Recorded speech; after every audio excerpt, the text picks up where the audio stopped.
Friends, இந்த டேஸ்டியான நாட்டுக்கோழி குழம்பை நாம் மிக விரைவில் செய்துவிடலாம். நாம் நாட்டுக்கோழியை நன்றாக கழுவி சுத்தம் செய்து எடுத்துக்கொள்ளலாம். நாம் 1/2 கிலோ நாட்டுக்கோழிக்கு 2 பெரிய வெங்காயத்தை பொடியாக நறுக்கிக் கொள்ளலாம். நாம் நாட்டுக்கோழி குழம்பு செய்வதற்கு குக்கர் பேனில் 6 ஸ்பூன் நல்லெண்ணெய் ஊற்றிவிடலாம். இதற்கு எண்ணெய் தாராளமாக ஊற்றினால் மிக டேஸ்டியாக இருக்கும்.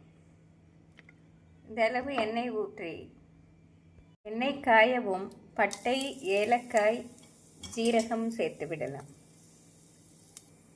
நன்றாக பொரியவும் நாம் நறுக்கிய வெங்காயத்தை சேர்த்து விடலாம். நாம் வெங்காயம் வதங்குவதற்கு சிறிதளவு கல்லுப்பு சேர்த்து விடலாம். நாம் இப்பொழுது மசாலா அரைத்து விடலாம். நாம் மிக்சி ஜாரில் தேங்காய் இந்தளவு எடுத்து விடலாம்.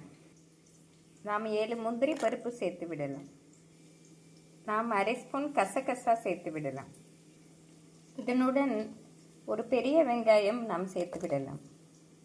நாம் மசாலா அரைக்கும் போதே தக்காளியும் சேர்த்து விட்டால் மிக அருமையாக இருக்கும். இதனுடன் 2 பச்சை மிளகாய் சேர்த்து விடலாம்.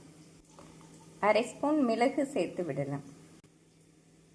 நாம் இவை அனைத்தையும் ஃபைன் பேஸ்டாக அரைத்து விடலாம். மசாலா இப்படி நன்றாக நாம் அரைத்து எடுத்து விடலாம். வெங்காயம் இந்த அளவு வதங்கவும் நாம் கறிவேப்பிலை சிறிது சேர்த்து விடலாம்.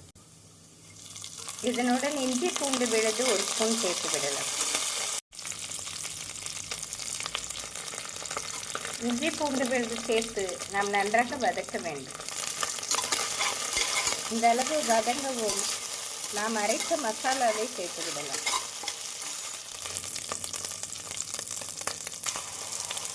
மசாலாவை சேர்த்து நன்றாக வதக்க வேண்டும். ஃப்ரெண்ட்ஸ், மசாலாவை 2 நிமிடம் நன்றாக வதக்கி நாம் நாட்டுக்கோழியை சேர்த்து விடலாம். நாட்டுக்கோழியை சேர்த்து நன்றாக மிக்ஸ் செய்ய வேண்டும். நம் மசாலாவுடன் இந்தளவு மிக்ஸ் ஆகவும் குழம்பிற்கு தேவையான மசாலா பொடி, மஞ்சள் பொடி சேர்த்து விடலாம். நாம் 4 ஸ்பூன் குழம்பு மிளகாய் பொடி சேர்த்து விடலாம். நம் கோழி குழம்பிற்கு சற்று காரம் அதிகமாக போட்டால்தான் டேஸ்டியாக இருக்கும். நாம் கரம் மசாலா பொடி 1 ஸ்பூன் சேர்த்து விடலாம். மஞ்சள் பொடி 1 ஸ்பூன் சேர்த்து விடலாம்.